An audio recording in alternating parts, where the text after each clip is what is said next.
For more, let's go to Budapest. Janos Kele is journalist at 24.hu. Thank you for speaking with us here on France 24. Thank you for having me. Your reaction to this rejection by UEFA to have the rainbow colors on the stadium? Yeah, it's a very tough topic. I understand the heated debate about this topic, especially in Western Europe, and it's above all argument that you are right. The mayor of Munich is right, and coloring up the stadium in rainbow colors could be a solution, could make some noise about this topic, and could send the right message and for the LGBTQI people here in Hungary, and it means a lot for this community. But this law is unacceptable in terms of the EU values as well, and so on. But mixing it with football, in my opinion, completely serves the interests of Viktor Orban and the Fidesz. So this is my opinion. So maybe if I see the political debate in Hungary, the political competition here in Hungary between the Fidesz, Orban Viktor, and the opposition, maybe it is better not to mix football and politics. Well, it serves his interest. Why? Because he can have a sort of us versus them posture? The timing of this law is not a coincidence, I think. In the past few weeks, the Hungarian opposition has started a strong and united campaign against state funding of Chinese food and university campus here in Budapest. And this was the first time in many years that the opposition could control a story in the eyes of the public with a well-structured, sophisticated manner. And Fidesz and Orban couldn't let it happen. They threw an iron in the fire. Furthermore, such kind of iron which is perfect to divide the opposition parties, because the former radical right party called Jobbik voted for this law, this anti-pedophilia and LGBTQI law, and technically helped the government to pass it.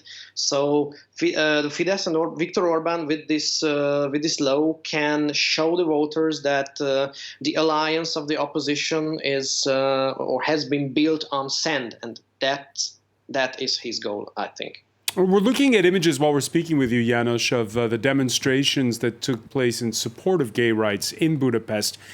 Do you get the sense that there's a growing divide between the capital and other parts of the country? Yeah, definitely. That's correct. But not just the capital, but the bigger cities, centers of the counties here in Hungary. So the opposition won the election 2019 in these bigger cities, or more of these bigger cities, maybe 13 out of 19. So I think the divide is between the rural areas and the so-called urbanized areas, in my opinion. And this divide over social issues, cultural issues, it's going to just grow?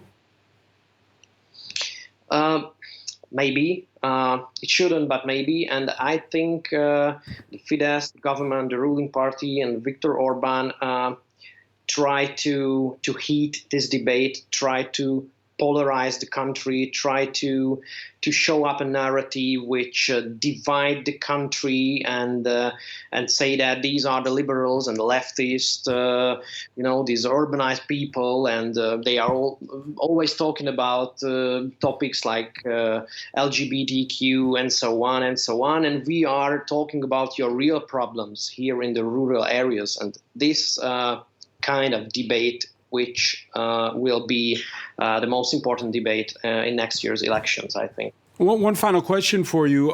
We have, on the one hand, UEFA saying we don't want to mix sports and politics. That's why we don't want the stadium in rainbow colors. On the other, we're seeing that Hungary is the sole nation taking part in this Euro 2020 competition where the stadiums are full. Your thoughts on that? Yeah, it was a risky decision. There were some debates about this here in the country, but if you saw the games, if you see the matches, if you see the draw between France and Hungary, now in Hungary there is a football fiesta, absolute football fiesta. So if you see the question from this point of view, Orban was right. Despite the potential health risks? Yeah, I think despite, because our pandemic data is good, or it's quite good, especially if we compare it to other countries.